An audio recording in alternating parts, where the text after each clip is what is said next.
Welcome to Positive Philter with your host, Philip Wilkerson, a podcast that focuses on friends, family, health, and career, with a little self-help along the way. Please join me in this journey for self-improvement, and I hope what I have to share will make you a better person, thus making the world a better place. I hope you enjoy the show. I hope you enjoy the show.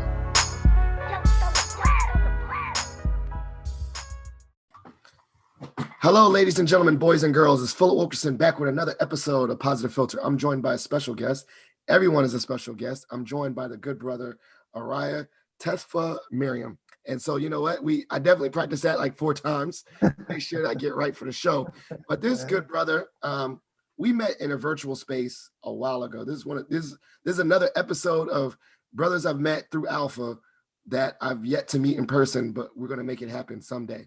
It's hilarious. But this brother I met, he's a business leader, he's an innovator, he's an entrepreneur, and I definitely love to have his insights because I've seen him, what he does on Facebook. I've seen what he's done with the cigar brand that he works with, and I've just seen what he's done in regards to his other business ventures, especially in those alpha entrepreneur groups.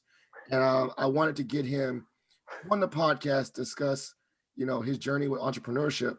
Also just his insights, because he's very smart. Obviously, all alphas are smart, but this one's especially smart. Amen.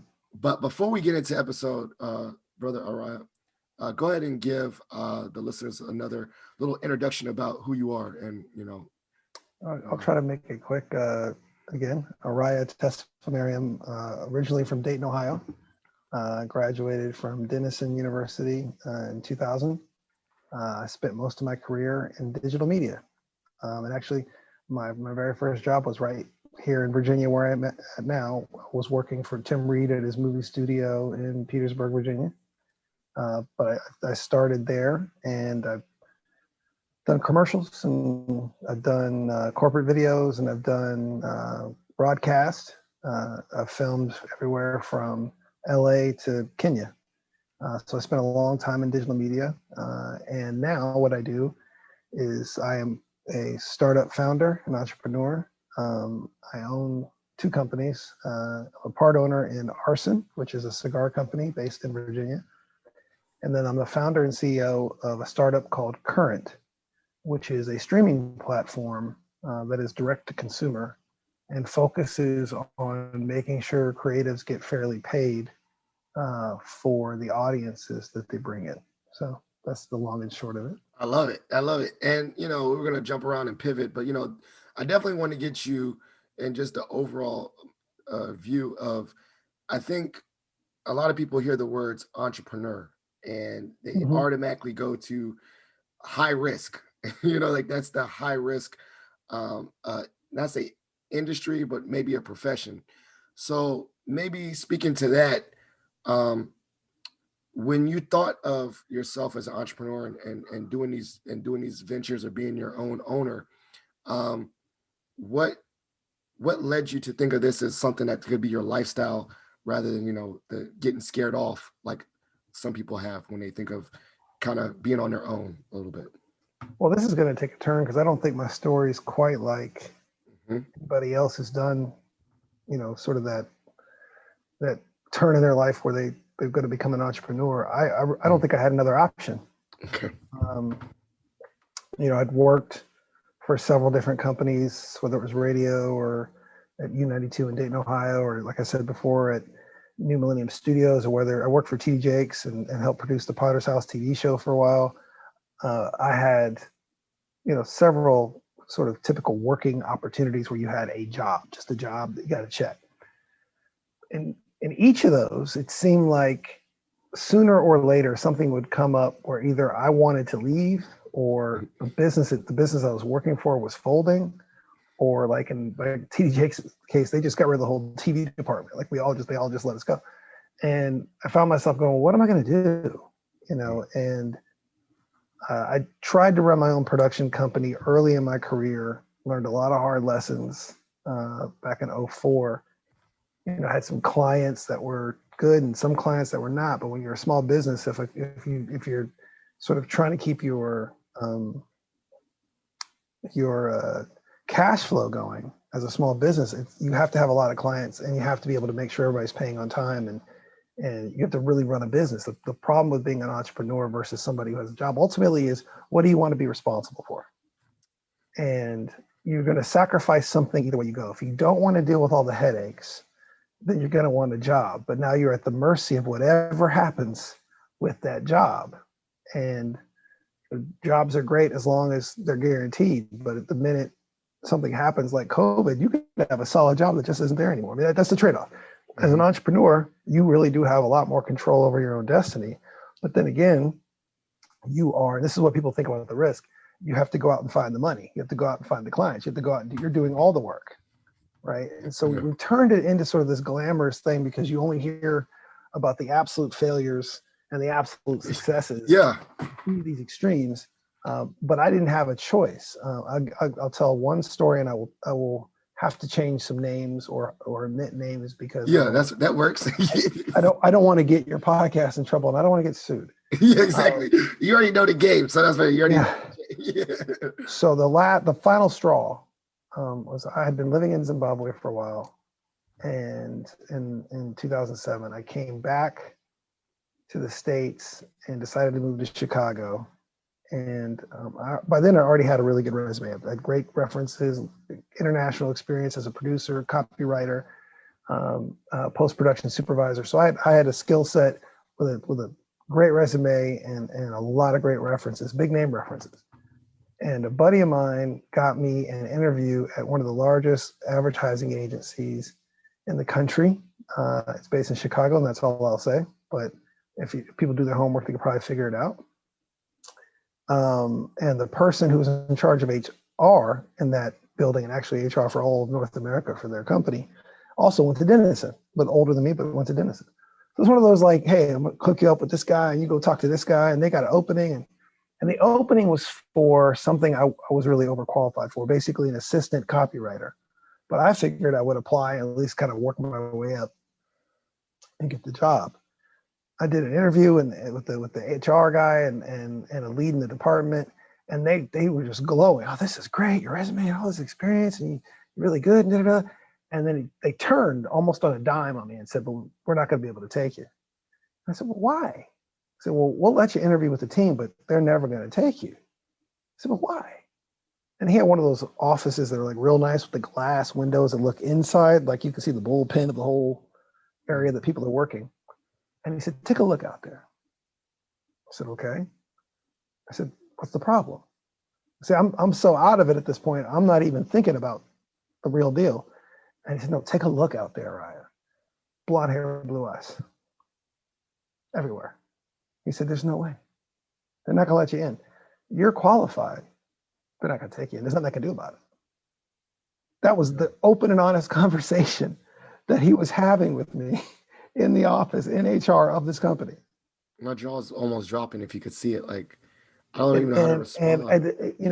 It's not like look, my mother is African American, my father's Eritrean, but my mother's African American. I was raised African American. I know the history, I know the culture. I've had a few experiences before then, but I never had anything that literally impeded my progress until then. And you need a job, you got to work, you got to eat, you got to live. And to be told on the same conversation, you're more than qualified, you'd be perfect, but sorry, you're not in the club, which was their code for sorry, no black folks.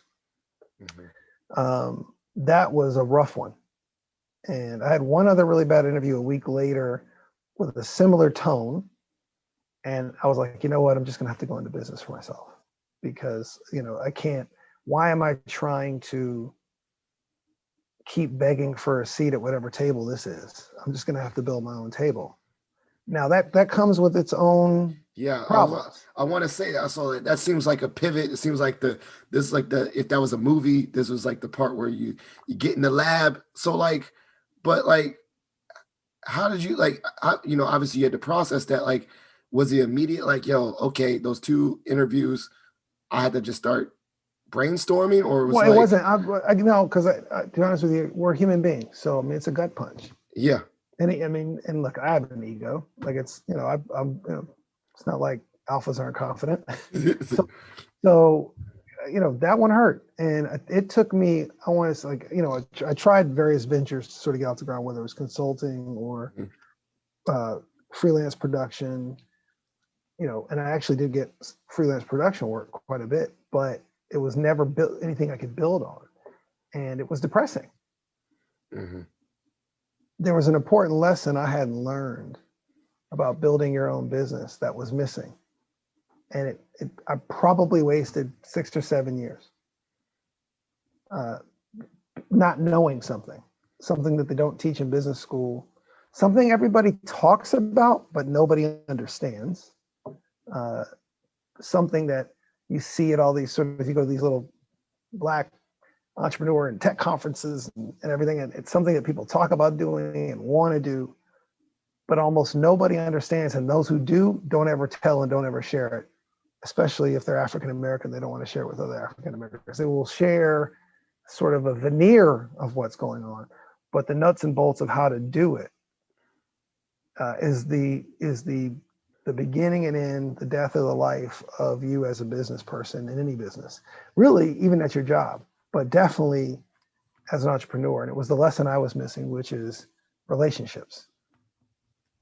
So when you say the death, and is it like, are you saying like the normal life cycle of a businessman, or what do you mean by No, death? Like what I mean is, if you, from the life and death of what you're trying to do, whether you make it or you don't. Yeah. Okay. Depends mostly in this country on your relationships, not on money, although money can get you relationships, and not on looks, although looks can get you relationships, not on talent, although talent can, but the relationships are number one in business, because many of the people who are high-powered executives in tech, millionaires and billionaires, when you talk to them, you realize they're not that smart. They're just regular people. So what was it about them that got them to where they are? Hell, Jack Ma, who's now gone missing, Jack Ma doesn't even know how to code, and he has Alibaba, right? So I'm not a coder, and I have a tech startup. So how did we get to that? How do we get to that point? Yeah. How do we get to that point? It's relationships. And the word people use all the time, though, is networking. I love that. I love it because I definitely preach the word of networking. That is, we use that for career services when we talk to kids, Right? and and we say you're network, killing network. them. But networking is killing them. Yeah. Because networking doesn't mean anything. People treat networking like it's an item off the Chick-fil-A menu. Yeah. It's like, oh, I'm going to do some networking. No, that's not what you're doing. Yeah. You're putting your face up in front of somebody for a few minutes, handing them a card, or exchanging information, and then what? That's not how it's done. No. Yeah. Building there's a reason why when they look at the money coming out of Menlo Park for tech startups, if you're white in San Francisco, you're a white male, you miss out on 80% of all the venture capital money coming out of there unless you went to Stanford or Harvard. Relationships. Right. There's a reason why parents were lying, cheating, and stealing to get their kids into those schools. The pipelines, the relationships. It's not the education. Yeah. Books. You can go to Howard or Harvard, same books. Doesn't matter. Yeah. Same school. Really, they're both great. Doesn't matter. It's the relationships. Yeah, that's definitely big fact. And so then what I had to learn to get to the point I am now, where I'm about to launch next month, we're going to launch a limited version of the streaming service. I'll get into that more in a minute, but I got to that through relationships, to be able to make that happen. I'm running a cigar company because of relationships. Yeah. But these are things I always wanted to do. But if I just told you the story, your listeners are going to say, "Oh, well, that's just very circuitous. It's very it's a sort of a mercurial thing that happens. It's happenstance." But actually, it was relationships. Okay. Somebody I sat next to in a cigar shop every week for 3 years turned to me and said, "Hey, I need help with something. You do marketing, right?" "Sure." And next thing you know, I'm trying to figure out how to market a product for cigars they haven't even released yet. They don't even have a blend yet. They're supposed to have all this done. They've spent a bunch of money. They got nothing. And I was like, "What are y'all doing?" Now, once again, I've had a lot of failures, but the one thing I did learn was how to run a small business because I failed at it so much. I learned, right? Yeah, yeah. So now I can go in and go, oh, okay, well, we're not doing that. We're not doing that. And we're going to do this and we're getting rid of this. And we're going to, and, you know, within 6 months, we had 3 lines out and they said, okay, well, you're a partner now. We're going to give you a piece because this is ridiculous. You made it happen. I'm sitting next to somebody else in the cigar shop for a long time. They always ask me, hey, did you ever get your startup off the ground? No, I got to raise money to do a proper build. You know, I have a proof of concept, but it's not good enough. I've got a development team. I've got everybody lined up, but I have to go raise money. I'm doing pitches. Even my relationships are getting me pitches in front of people who can make decisions. But it was the guy sitting next to me just turned to me for years. He just listened to me go on and on and on, hopelessly banging my head against the wall. He goes, well, how much you need? I might have had a check 2 weeks later. Wow. But it isn't anything that I did other than, and this is something I try to teach African-American young people, especially, but all young people, is if the only people you know are the people you know, then you're limited. Your entire future is limited by those people. Oh, wow. So if you're a parent and you've got kids in junior high and all your kids' friends are doing terrible stuff, well, your kid's going to do that, right? Because that's who they're around. Yeah, Well, so the same thing for us. If everybody I know works at the post office, that's great, but I'm a postman, and that's fine if that's what I want to be. That works out. But if I'm trying to, you know, build the next Yahoo or the next Google or the next Facebook, I better be around some Google, Facebook, and you know what's. Yeah, exactly. I'm a pivot, but I like what you said. But one of the things that really struck me, and I want to go back to it, is that notion that the entrepreneur, we have the stereotype, whether they're the failing businessman or the super rich one, but we don't look at the middle, you know, just the everyday, you know, plumbers, the suburban living, you know, mom and plumbers. dad. Yeah, what do you call it? Plumbers, HVAC. Yeah. I'm sorry, but I'm a homeowner. I know you are too, and something goes wrong, and that plumber hits the door. It's like $250, $300 just to walk across the door. That's a small business typically. Your HVAC guys, your barbershop guys, your accountants, the guys who do these sort of retail and real estate management, where they'll collect rent for you. Those are small businesses that exist in every town and city and county, and it's not sexy, right? So no one's making a Hallmark movie about that, right? No. So what ends up happening is you hear either what's going to, you know, get clicks these days, or what I would have said sold newspapers 30 years ago, but dramatic stories. So a dramatic loss or a dramatic win. Or I used to tell my wife all the time, because she was very patient with me and let me build this thing. But I said, you're only going to remember the start and the finish. You know, very few people are going to get to see the build. And when you get to where you're going, or at least you get to where you think you're going, people go, oh yeah, this is great. And I always know. But in the middle, you look ridiculous. And they're like, what are you doing? Right. And it's because people recognize complete storylines. Right. Yeah. That's either you're a success or you're a failure. So when people say they want to be an entrepreneur, they typically have somebody like Robert Smith in mind. They have somebody like, you know, Elon Musk, or they have, you know, that's great. That's nothing wrong with that. But it tells you that the glam is really what they're talking about. You know, it's different when you have to make a payroll. I'll be completely transparent. I had a situation recently where we were trying to, because, you know, we're a slim startup, so we have, you know, operating capital, we're not rich. And there was a problem with one of the cards we were using to pay a vendor. I went straight out of my personal account to make sure the vendor got paid, even though I actually ended up resolving the issue with the money on the other side. It was like a clerical BS, but I paid it myself out of my own personal. Why? Because when you are a business, so entrepreneurs work for free.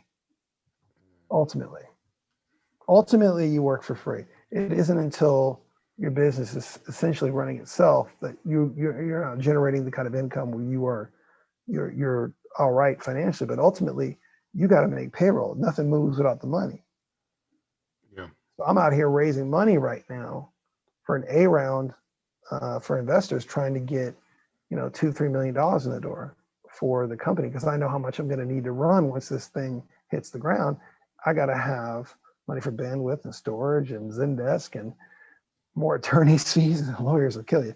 There's a lot that you have to do. And so people, when they think about entrepreneurship, they think about the beginning and the end. They don't think about Yeah. the nuts and bolts. And that's why most people fear it, because on a subconscious level, they understand there's something going on here. And I don't need to do that much thinking. I want to be able to have a life. And what entrepreneurs ultimately do is they give up parts of their lives that they'll never get back.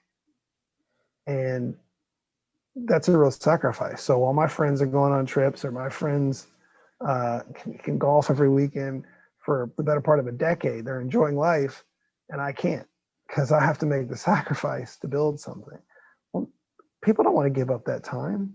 Mm-hmm. They'd rather try to get the best job they can for the best money they can, so they can have their house and the car and the kids, and they can golf, or they can have their activity, and they can do this, that, kind of just live their life. Maybe save up for a cruise or a vacation every couple of years. And that model, they don't know that model is dying soon, that work is dying, but that's another conversation. Yeah. If we look 30 years down the road, there will be 70% of the post-COVID jobs, whatever we go back to, whatever that number is after COVID for jobs, 70% of that will be left in 30 years because of automation, robotics, blockchain. It's going to shrink. And so where are all these people going to work? Well, once again, we've trained a whole bunch of employees.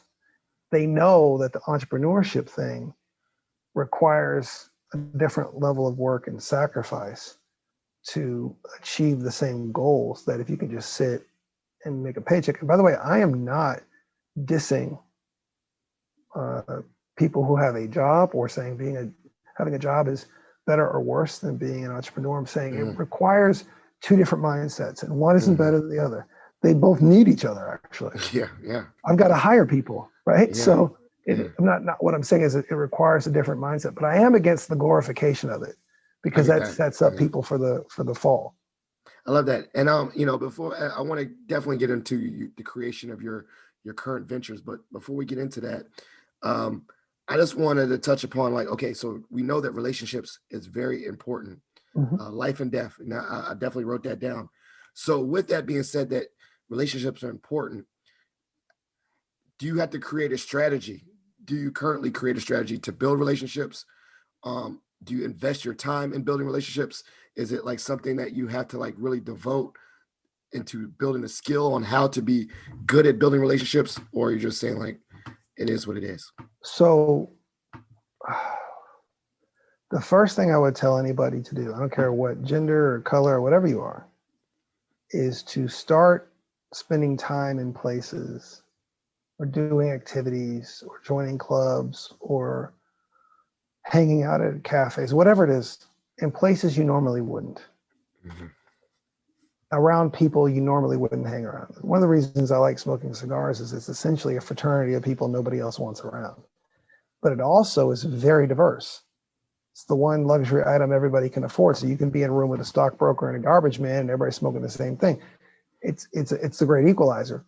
It put me in rooms with people I would never be in rooms with.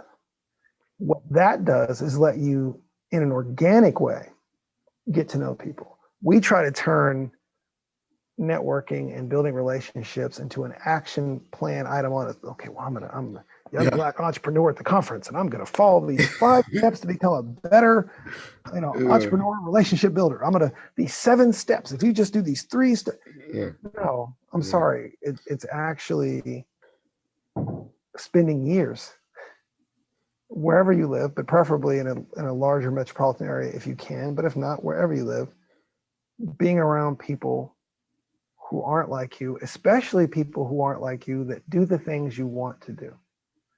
So I was smoking cigars with people who do real estate and do banking and do insurance and work with people at Oppenheimer, and they were doing different things in the realms of money, I needed to know. I needed to get to know people who were doing tech startups of their own. And the reason why is you can then, if I was going to do 7 steps, the first thing is when you get into a group, or you're visiting a place that's new to you, or you're with people that are new, hold the wall, as Kevin Liles would say, hold the wall. Kevin Liles has a great video on that. But what he means is sit back and listen and watch, because ultimately, if you just sort of lay in a cut, sit a little bit and listen to what people are saying, you'll learn. You'll also learn terms you can look up later when you're at home. Yeah. You can start to pick up some of the lexicon of the people that are different than you, where the money is at, right? Or even if they're the same race and gender as you, but they're at a different stage in life, they're still different than you. Even if I'm Black and I want to be around all Black stockbrokers, I got to go where they're at. Yeah. And then I got to sit and I got to sort of lay back and listen. I mean, be polite and actively talk to people, but not too much. Let them talk and let you listen, and then you start to pick up terms and start looking at stuff. I mean, I didn't have, I had Google when I graduated college, but I wasn't using it the way it's used now. Now you can learn a lot just by watching YouTube videos. So somebody says, look, what's your pre-money valuation? And you don't even know what the term means. Well, you can type it into, YouTube, and 10 minutes later, you're an expert, right? So these are the kind of things you have to sort of sit in the room, get in the room any way you can. I was talking to a number of African-American women the other day about this. I said, play golf. Yeah. What do you think the money guys are doing? Yeah. Go join a golf club. And yeah, you'll stick out like a sore thumb. That's okay. Get to know people, hang around. Don't talk too much at first, just get to know people. Then the second step, they're my 7th step. The second step, the second step then is to get the people in the room to talk about themselves. Yeah, man. Everybody likes to talk about themselves. Everybody's self-interested. So if you start, well, how did you do that? Yeah. That's amazing. How did that? Wow, what's that all about? Now they have a connection with you because they get to be the teacher. Yeah. Now they feel special. Now there begins some sort of small bond between you because you share a similar interest, and now you're sharing a conversation. If you keep a genuine interest in the people that you're around in this new environment, they will start to pull you into it. And then you're going to start getting questions like, well, what are you interested in? What do you do?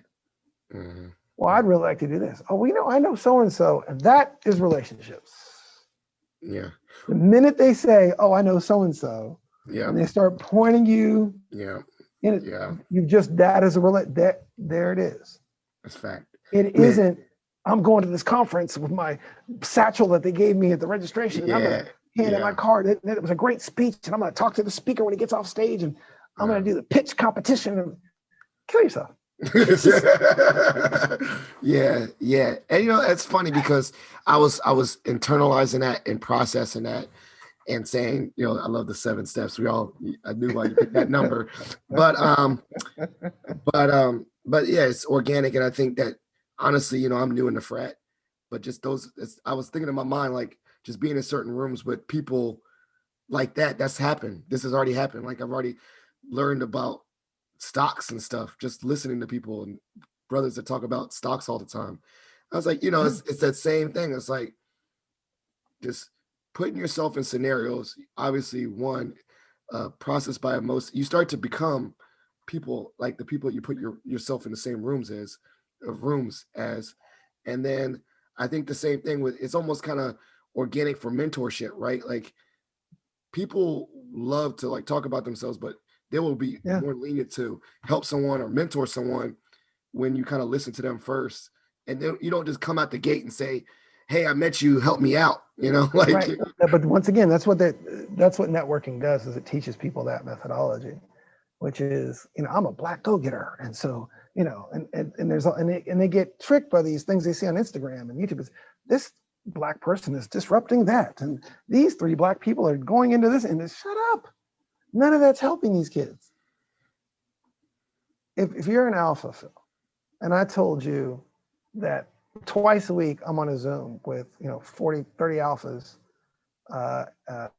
Sunday and Wednesday nights, since COVID started. And there's people in the room that do mergers and acquisitions. There's people in the room that they're healthcare executives and people who work at Merck and people who are attorneys and whatever. And I told you that anywhere you wanted to go, all you had to do was talk with these guys for 6 months and never mention where you wanted to go and get them to like you. And then mention where you wanted to go. They'd all break their necks trying to find somebody to help you. Yeah. And that's a relationship building. Because they know this, you're coming from an organic place and it's genuine, and you didn't come off as a scammer. Right. You know, like you're not one of those people that you click ad on LinkedIn and the very first message they hit you with is some, I've got a great opportunity. Yeah. Join my networking thing. It's only $8 a month. Yeah. I get that. So we're gonna. I took notes. I think that's a great way. I think I'm about to reaffirm it. You know, I definitely have already started to say building relationships rather than networking for students, and then talk get out of your comfort zone. Yeah. But you can't build a relationship in your comfort zone. They already have relationships with everybody in their comfort zone. So you're building relationships is not their problem. Yeah. It's getting out of their comfort zone. So these students need to get into spaces that are not typical for college students. They need to get in spaces that are not typical for college students, men, women, black, white, green, whatever. They need to be in a different space. So like I said, I don't play golf, and that's fine because I don't, although a lot of people in my family do. Like I said, my thing is cigars, but I have friends who join tennis clubs. I have friends who play golf. I have friends that participate heavily in their favorite charity of choice. Like another strategy, let's say none of the things I mentioned interest any of your young people. There's a whole other route you can go. What do wealthy people do who create opportunities, especially for young entrepreneurs, who may need some experience before they can sort of get out there? Well, go work with a nonprofit. I'm not saying as your main job. I'm saying participate in a nonprofit. Matter of fact, look at who the big socialites are in the newspaper, or look how old I am, newspaper, or the your sort of local website like DC is here in this area, but every major city has their own version of that. And see who the socialites are. What charities are they involved with? And then go to those charities and volunteer repeatedly. Then, because if you do that, you're going to get invited to the big events. You go to the big events. Now, who are you with? Now you start doing that for a couple of years, all the time. You're going to keep bumping into these people. Yeah. Hey, didn't you help out at the? Hey, you should come by the. Mm-hmm. And that's how it starts. Yeah. Yes, it's a little bit random, but it's random in the sense that if somebody's doing bingo, but there's only 3 balls in there, yeah, it's still random, but it's not like having 1,000 in there, right? Planned happenstance. That's what you're doing. So I tell people, get out of your comfort zone first. You can, building relationships isn't that hard. Don't be overeager. Play your role, play the post for a little bit. Let them come to you. You'll be more interesting to them if you're a little bit held back, not standoffish, just a little bit held back. Don't get overeager. And I definitely want to use this platform in this time. So how did you get, started the creation process for Current and kind of, there's a total pivot, but just how did it, Okay, so Current is a streaming application that is direct to consumer. And I'm gonna give you, the Cliff Notes version of what it is first, and then I'll go to how I got there. Mm-hmm. So what it does is, imagine if everybody who owned a channel on YouTube got paid for every subscriber they had, not for the views. And they got paid a fair fee, and they got to keep all their intellectual property, and I didn't run ads on their content unless they wanted to run their own ads. And they could sell their merch, and they could post their tour dates if they're a band. They could do anything. Well, that's what it is. It's the idea that for the creatives, which is really the centerpiece of what we do, is we've created a way for them to have their own channel and build an audience that pays them. The horrible thing about being, and I come from a creative background, when you're a creative, whether you make videos or you make music or you're a podcaster or you're a painter or you make clothes or you're a makeup artist or whatever you do, you have been tricked into thinking that your art or your creation has value. And in the digital age, it has none. Now, I'm speaking monetarily. Intrinsically, as art, it definitely has value. But monetarily, it's worth nothing. Why? Because you can't out-internet the internet. There's a billion new things on the internet every week. With that much supply, it's outstripping demand. So you can't have very much monetary value in it. That's why streams pay 0.008 cents a stream. And, you got to have 10,000 people before they'll monetize you. And also the crap that's going on these streaming services.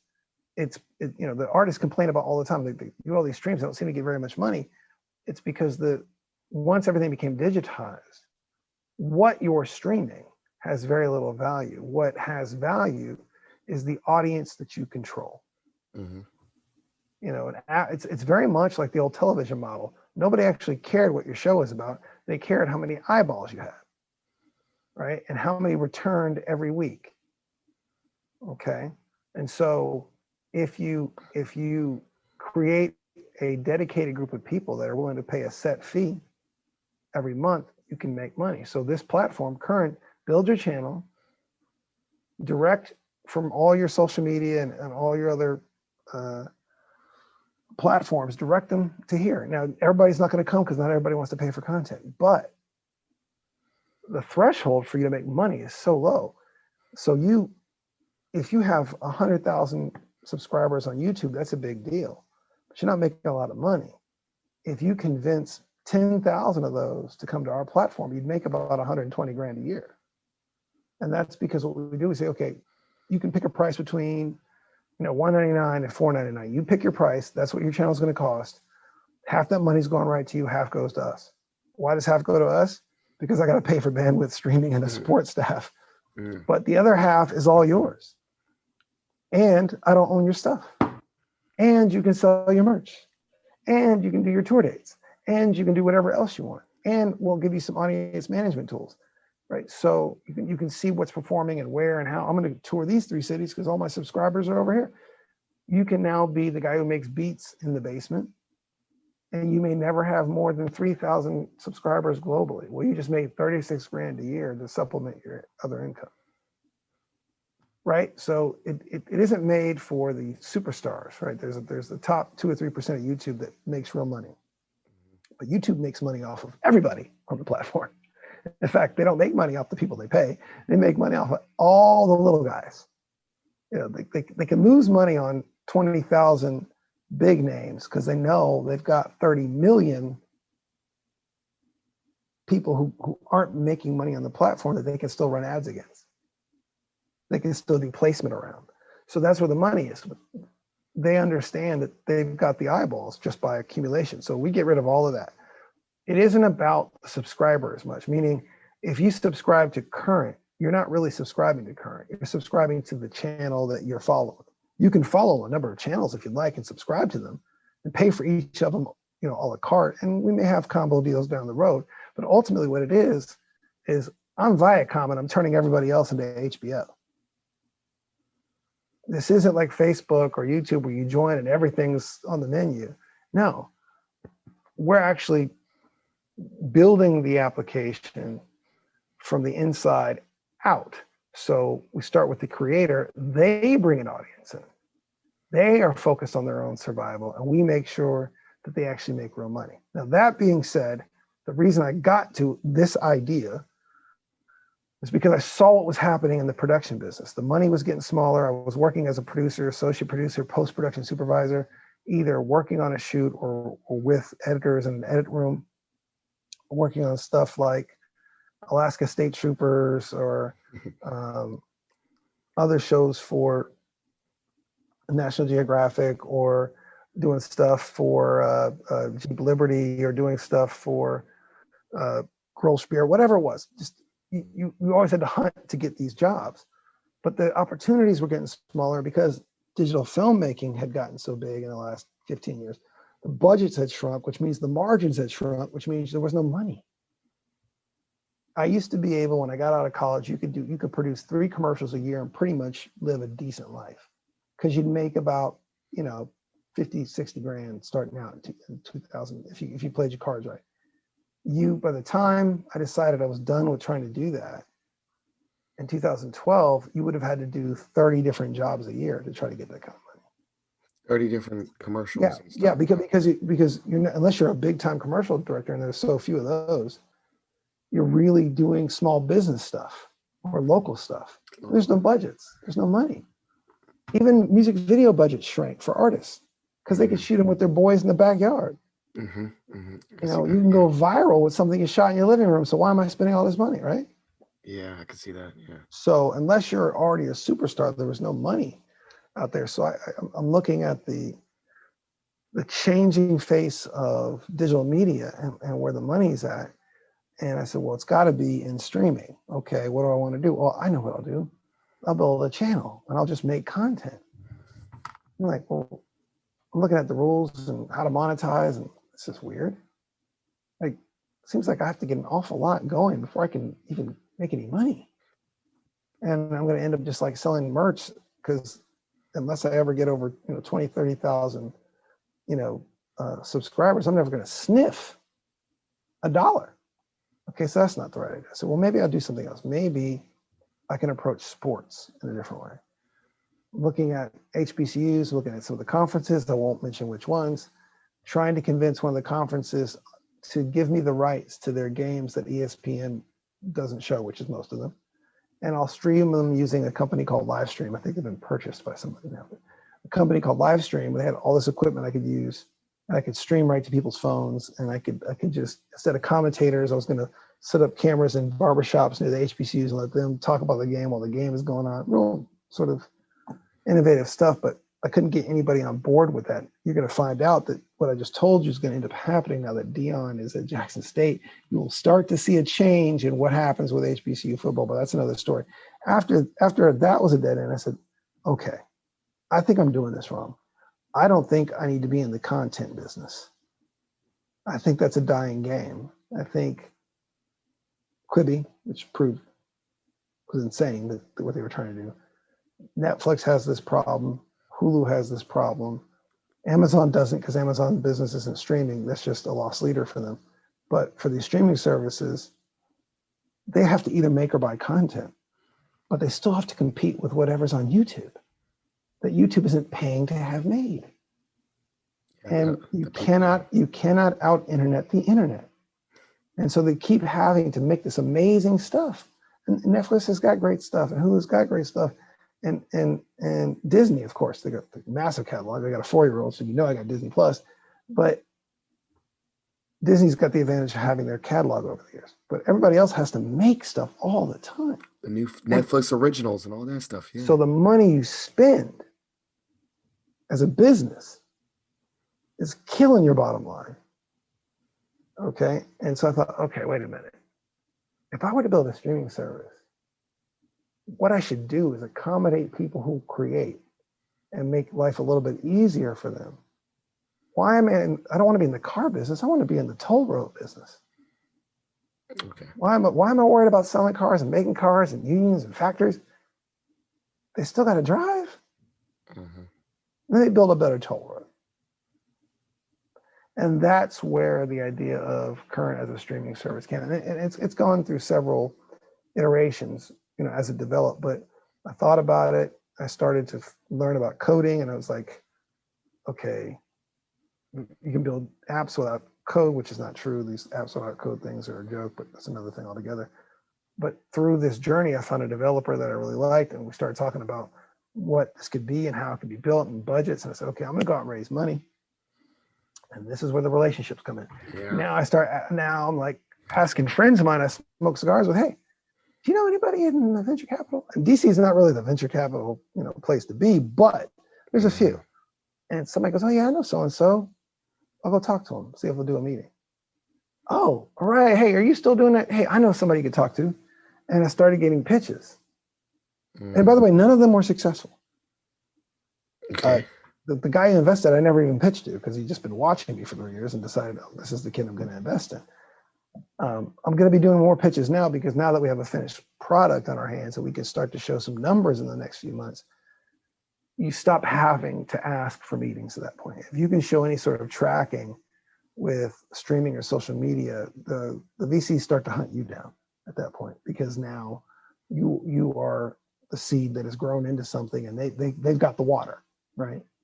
Sure. So I'm sorry, I'm going on and on, but I hope I've given you some sort of. No, I mean, one of the things that you've given me so far, and I mean, this is great, is one, I've learned some lessons about the importance of mentorship.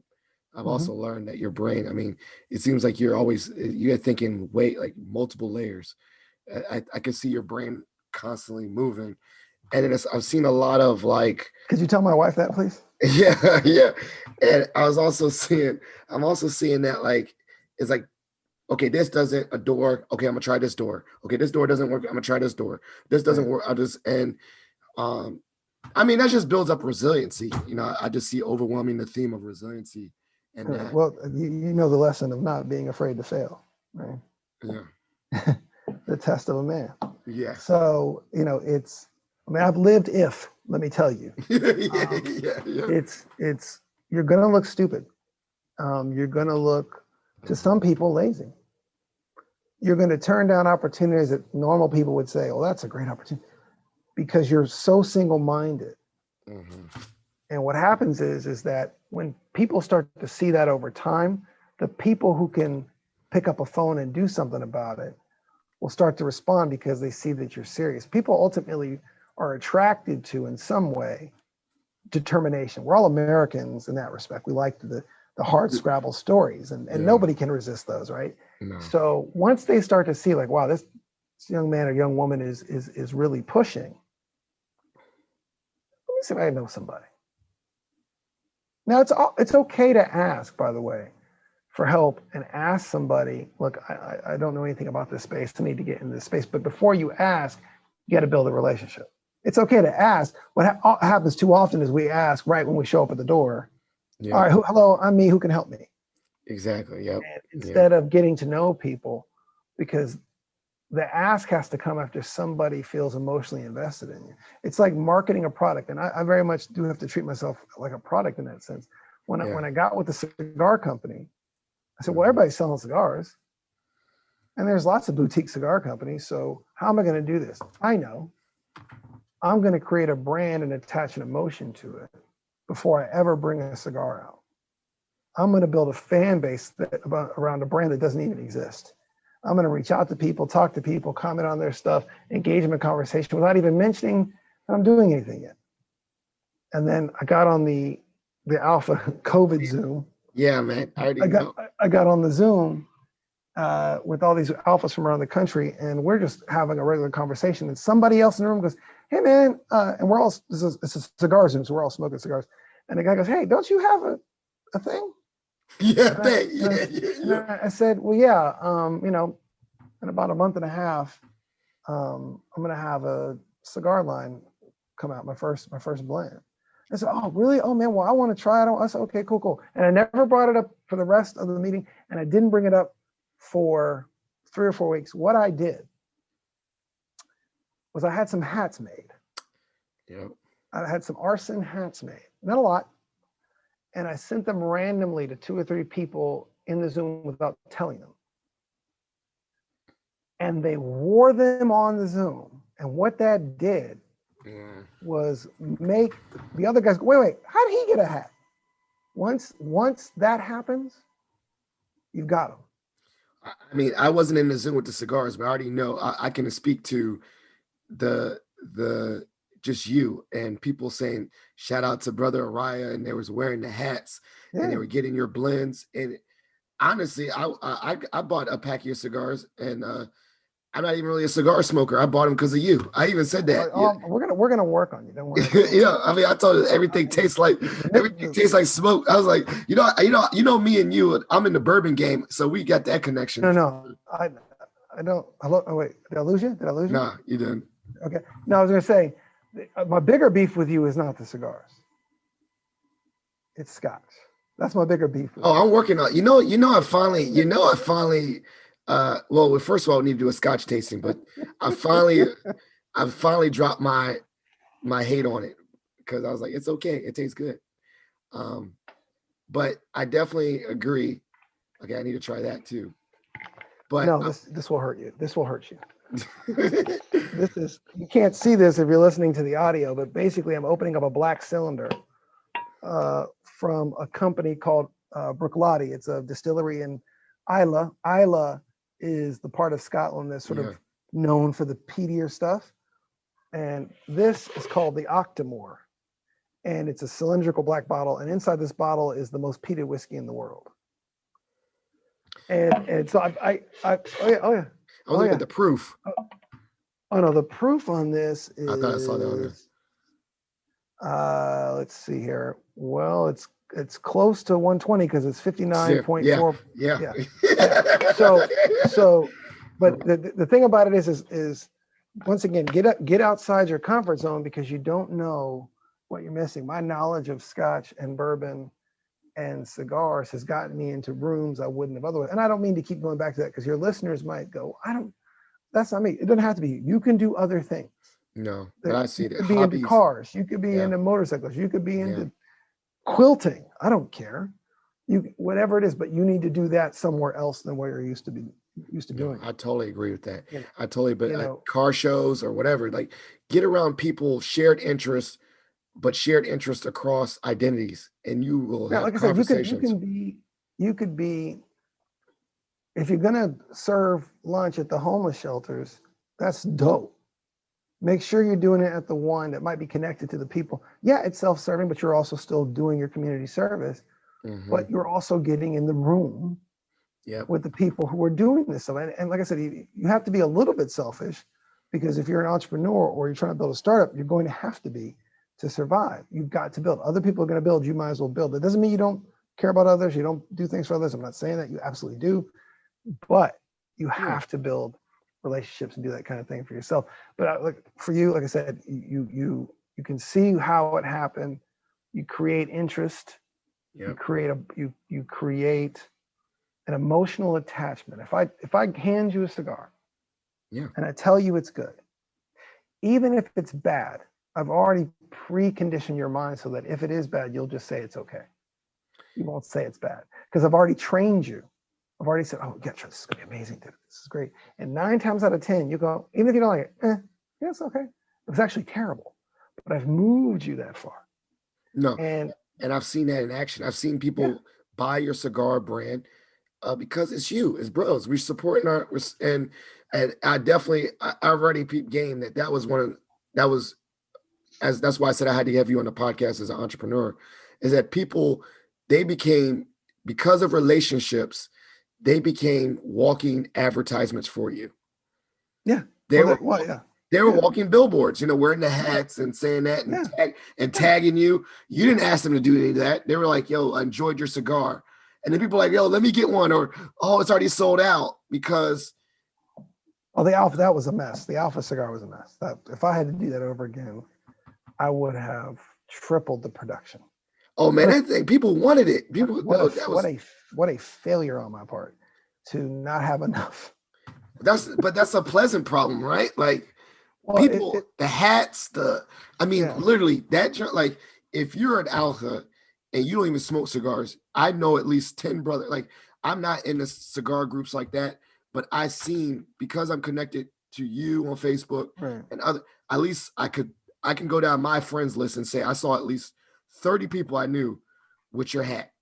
Oh, if I went to Indianapolis in July, even though it's going to be, for those who are listening, the Alphas are supposed to have a national convention in Indianapolis in July, but it'll be limited because of COVID, and it'll be restricted and delegates only and all this other stuff. However, I'm no fool. I know that on the periphery, there will be a lot of Alphas out there hanging around. Yeah. And I'm from the Midwest. I'm from Ohio, and Naptown's only a 3-hour drive. And I know that one of the biggest cigar lounges in the country, Nicky Blaine's, is in Indianapolis.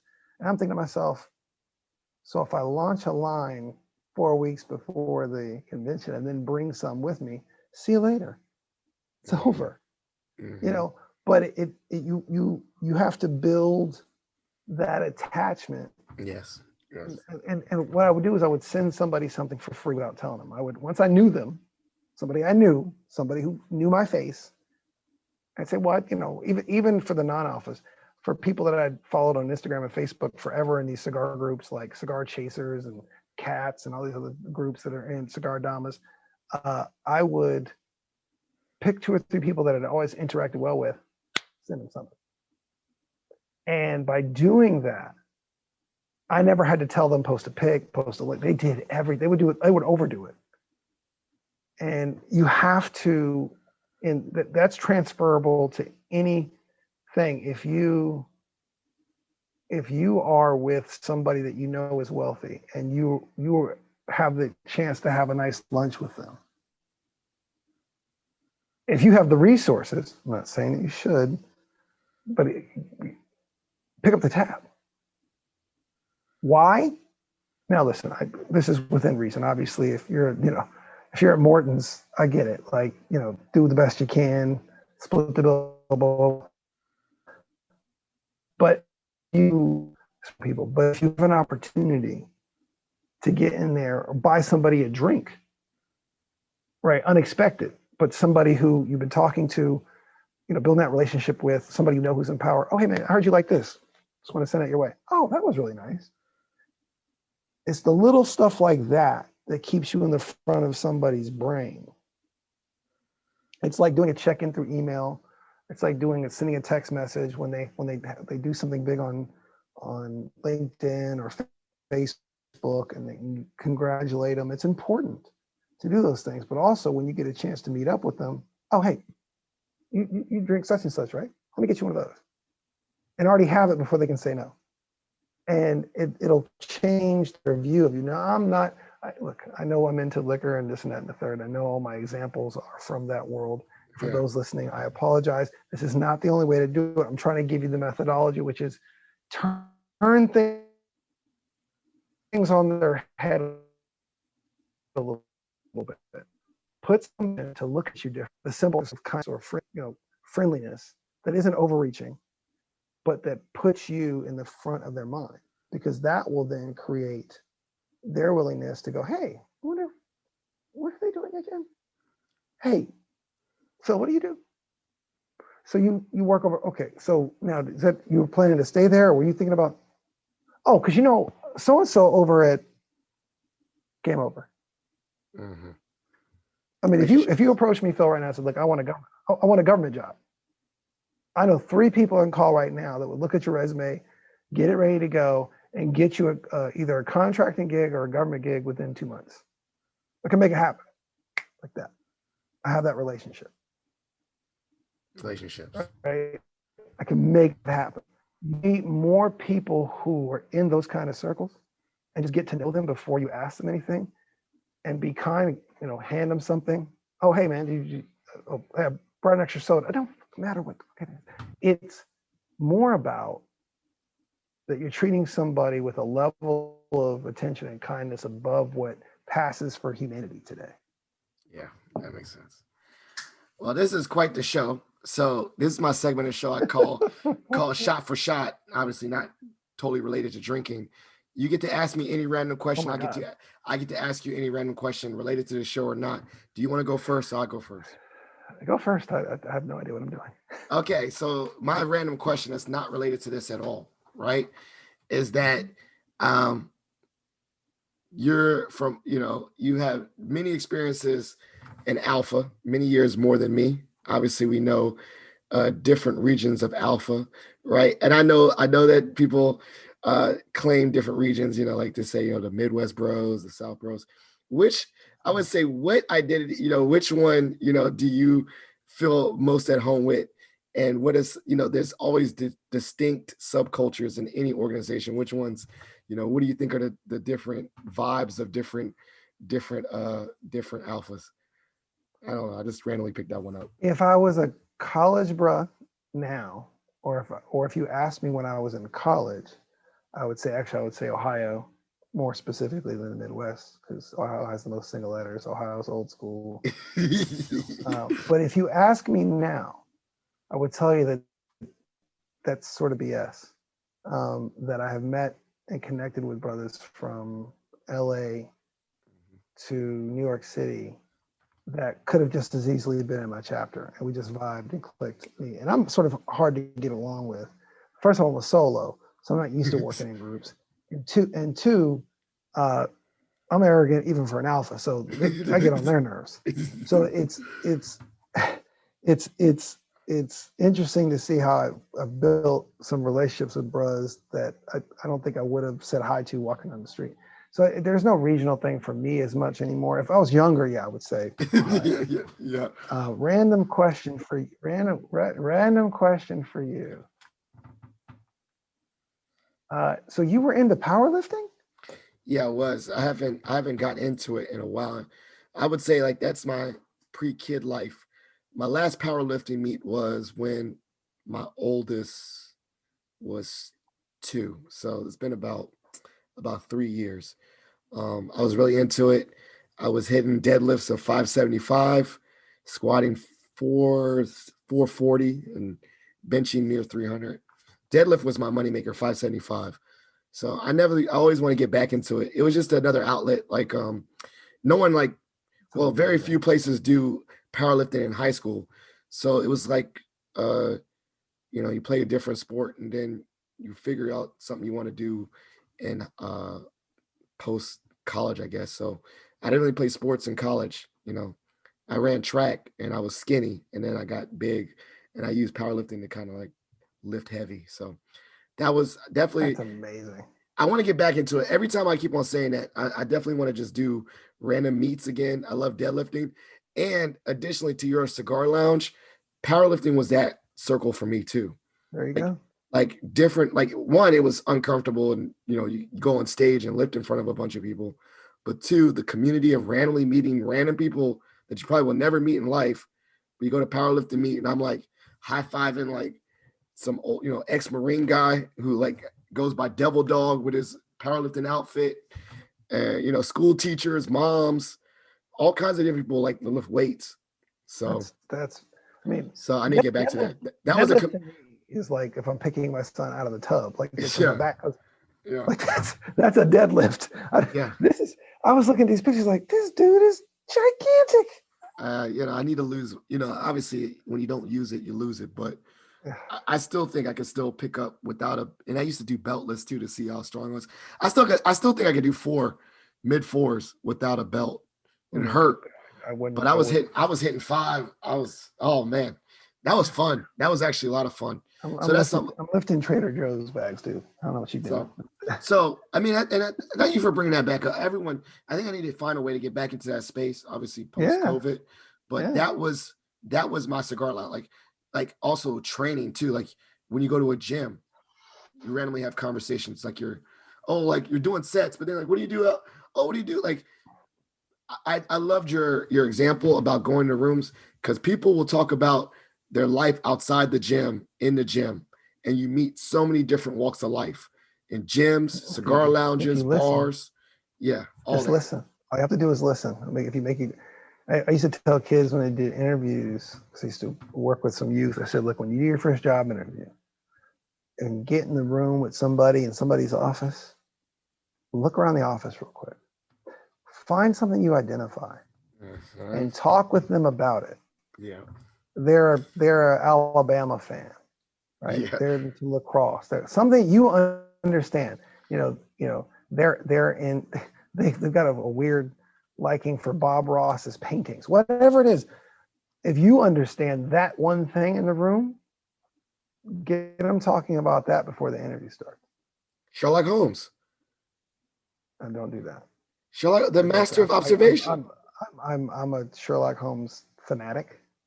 So I don't want to. You're going to get me on a tangent, and you'll be okay. Well, mine is the tangent, but you know what I meant. Yeah, I know. Yeah. But master of observation. Find something. People's life stories off of that. Right. I had to learn how to read people. I'm a smart ass, and never the biggest kid in the room, and so. My mother put me in a lot of awkward places as a kid. I mean, my mother's a Pentecostal preacher and Air Force chaplain, and she put me in Hebrew school when I was 10, because it was the best private school in Vegas where we were living at the time. And she decided she wanted me to go to private school, so I went to Hebrew school. The problem is that you get off the bus back home, and you've got Hebrew Academy across your shirt. and a little kippah or yarmulke on your head, on your flat top with that. That's a quick run home. Yeah. I remember going, like, just instances in my life. I had a friend, real pretty in high school. All the thugs liked her. She'd want to go to parties, but her mother would never let her go unless I went with her. But the problem is, we're like cousins, but all the dudes thought we was together, so they're all trying to kill me every time I show up to the party. I had to learn how to read a situation very quickly, or it could be a problem. So that's now a skill set for me. When I walk into a room, because I went to school with Jewish kids, I went to Catholic school, I went to school that had mostly Indian kids in it. I've been around so many different cultures that I can look at a room and start to size people up. Yep. I know the guy who's got money, and I know the guy who's flashing money. I can tell by what they're wearing. I can tell by their shoes, their watch, the whole nine. I can tell because I've had to learn those lessons over time. And the more that you just watch people and watch their environment and how they move, if you're at a gathering, even at a networking event, if you happen to be one, anybody listen to this, you have to go to one. What you should do is, wherever the social setting is, head to the bar, get your beverage, alcoholic or not, and watch how people move and see who people are gravitating to and people who aren't talking. See what's going on. That will give you an idea of where the power is in the room and who you might need to talk to. But you have to start Observation, being less self-interested and more interested in your surroundings. Well, one, you already did it too, because you already looked at my diploma and said James Madison. I mean, I know you're you're queuing in. So I know that works. So I definitely, like, my wife will joke with you, but she says I do that all the time. Like, let me walk around in public and see someone that has a shirt on with any semblance of something I know, and I'll say, yo, like, if I see a Jamie shirt, oh, what year you went? Like, I'm automatically doing that all the time. Or like, wow, like, oh, just randomly looking at stuff, or, the hat, that's why I love you. Also, I love your hat that you have with the Roman numerals, is because it is also going to be a sign that if you're an alpha and Roman, like, it's already going to be a conversation getter. So there's always clues to connect with people. I think what you're saying. You're the third person to say that. You're the third person. The alphas in Atlanta tell me that they've been stopped on the street wearing the hat because people are like, wait, are you a bro? Because already they're like, they'll do a double take because they got to remember the letters first off. You got to know those numerals. And they, wait, I think that's, and the guys just told me that people are staring at me before they approach me now because they got to figure out what the hat says. So you're right. It's 100% something that starts those conversations, and those conversations are, once again, how the relationships start. I love it. Well, we're at the part of the show called shout outs and plugs. Okay. And so you get to shout out everyone you want to shout out and show love to, and then plugs anything where you want the listeners to follow up, which I will be writing down, making sure I'll put in the show notes. So the stage is set. I keep my mouse out. Shout outs and plugs. First off, my wife. That's my Johannes, who I wouldn't be able to do any of this without. Of course, family and friends. But let me be not self-interested and say first, Emperor's Cut Cigars, which is also an Alpha-owned cigar company. Emperor's Cut, I believe it's emperorscut.com. You may have to look that one up, Phil. But they make great cigars, and I always like to support other people's businesses as well, because that reciprocity will happen. I want to give a shout out to everybody who is on the Zoom regularly for the sort of alpha COVID Zoom that we do on Sundays and Wednesdays every week. It's more for mental health than anything else, but we have a great time talking on there and talk about cigars and sports and whatnot. I want to give a shout out to everybody at Signature Cigars in DC, the DC location, Granville and Mikey and all those guys over there. Everybody at Cigar Palace near my house. There's a new place in DC called Petworth Cigars. Definitely put their link up if you can. They just started. There's a great guy running it. Shout out to Amir and AJ and Chandler and Desta and Tachi. Oh, I'll get you the link for this one. Tachi, Chitachi actually, Egwu.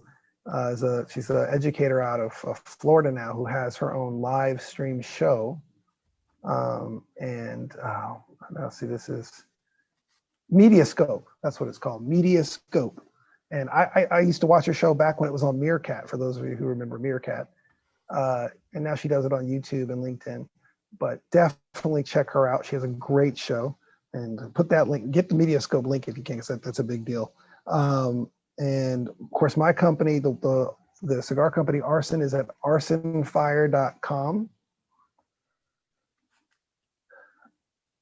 And we do small batch, much in the way that that a bourbon company would do single barrel releases. We basically do single blend releases, one at a time. The one that's out now is called the Code Red. And it's interesting because the band on it is actually a QR code. And even on the bag is QR code, so you can actually shop right from the cigar itself. But yeah, so that's at arsonfire.com. Current is not public yet. We are testing it. And right now, when I'm having difficulties, actually, we're trying to make improvements to the user interface while fixing bugs on the back end.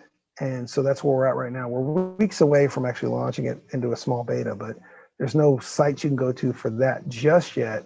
You can find me on, I think, Current Streaming on Instagram. In fact, I'll get you the specific one. Hold on. I'm sorry, I don't want dead air for your podcast, and I apologize. So hold on, I'm gonna get it.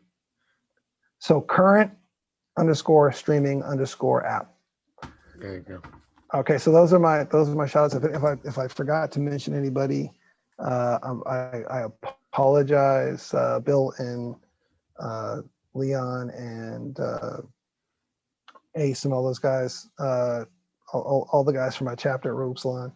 So anyway, that's I guess now I say Z Alpha Lambda because I'm from Ohio and Z chapters in Ohio, but it's Xi Alpha Lambda here, so all the guys at Xi Alpha Lambda. Awesome. But that's it. That's perfect. Right, we got a whole thing, and so I got a lot of shout outs to give. And one of the things is, as I said, I think we put this in. I said I remember saying I got to get you on the podcast, and I'm glad this came true. And one thing we're gonna finally meet. I say that all the time, but we're gonna make it happen. We've been sharing the love of bourbon, and just interest in, like I said, all the things. Like I said, people have built your brand up where I feel like you're probably one of the good bros. Like everyone always, so many bros know you. You already know, like one of my alpha mentors, George White, right? Yeah. So it's like, he's an Ohio bro. Yeah, and so he's very, very close and very dear to me too. So it's just like the small world, the relation. I think he would be totally on board with not on board, but along the lines of relationships. He's one of the people that builds good relationships too. So, no, everybody knows George. Yeah, everyone knows George. I'm saying everyone knows George. And so I think some of the things, like you said, these are some great tips. I'm definitely excited to share this episode with the listeners. And if you enjoy this show, please follow Positive Philter. Share this episode with your family and friends. If you have any questions for the podcast, you can leave it in the podcast hotline, which is 571-336-6560. That's 571-336-6560. Spreading positivity is a movement, and thank you for listening. Thank you for listening to Positive Philter, a podcast that focuses on family, friends, career, with a little self-help along the way. If you enjoyed this podcast, please share it with your family and friends, and like the Facebook page, Spreading Positivity, a movement. Thanks for listening.